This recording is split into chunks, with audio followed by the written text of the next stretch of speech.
嗨，大家好，我是米娅，欢迎来到我的频道。今天我们从 Home Depot 租了一台手推式切割机，因为初次使用 ，Home Depot 很友好地为我们找了一台新的机器。在以前的视频我提到过，我们去年1年在农场房子周围和前院栅栏两边砍了30多棵树，后来又雇人砍了一些我们没办法砍的大树，留下了近50个树桩。今年从春天开始，这些树桩周围又重新发出新芽，不停地生长。Tex 找到了砍树桩的公司来看过后，报价为$950。Tex 为了节省费用，决定自己先租一台切割机，看看是否我们自己就可以清除掉这些树桩。这种手推式的切割机对于小的树桩没问题，但对于稍大一些的就有点吃力。树桩越大，根部就越紧实坚硬。在切割完第2个树桩后，刀刃就开始变得不锋利了。我们知道这台切割机不可能帮我们切割更多的树桩，于是就决定挑一些太靠近物体、切割公司的大的机器无法作业的树桩。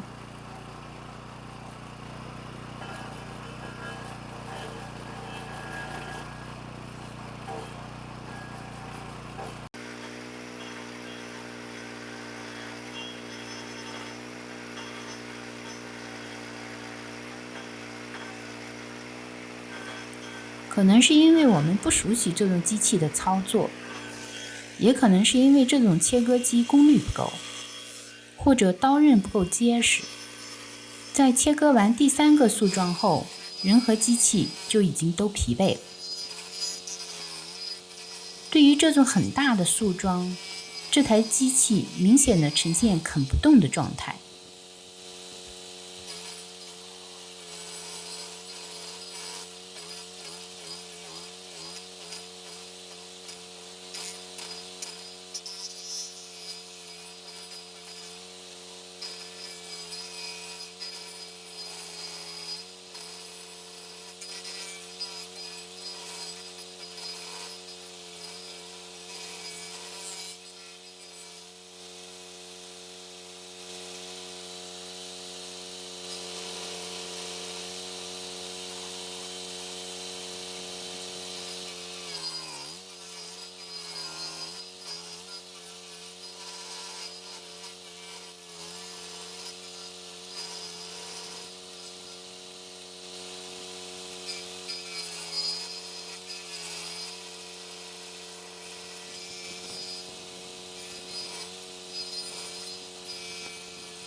我们勉强切割另一个离车库外墙很近的小的树桩。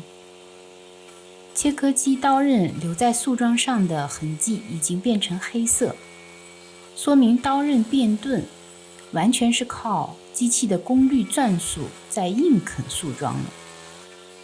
于是我们决定彻底放弃了。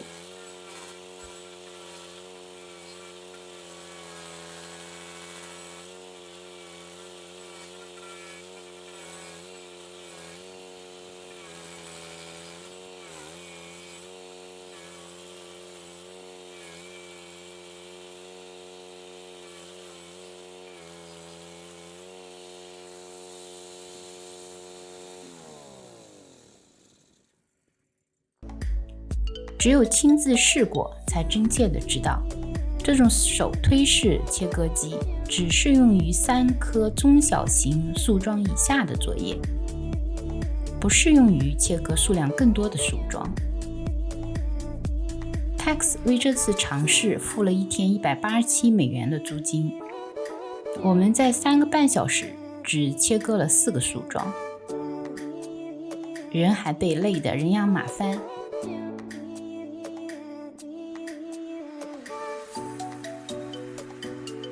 我们请人在这条车道铺了石子，施工公司老板说需要4车石子，但铺完3车后就没了下文。Tex 很诚实的在他们开始施工时就付了全款2000美元。1个半月过去了，一直再没消息。石子薄薄的铺了一层，很多的杂草重新长了出来。Tex 用杀草剂在处理这些杂草，心里一定在悔恨，美国也会出现这种不能信赖的施工公司。今天的视频就到这里，谢谢大家的观看，我们下次视频再相见，拜拜。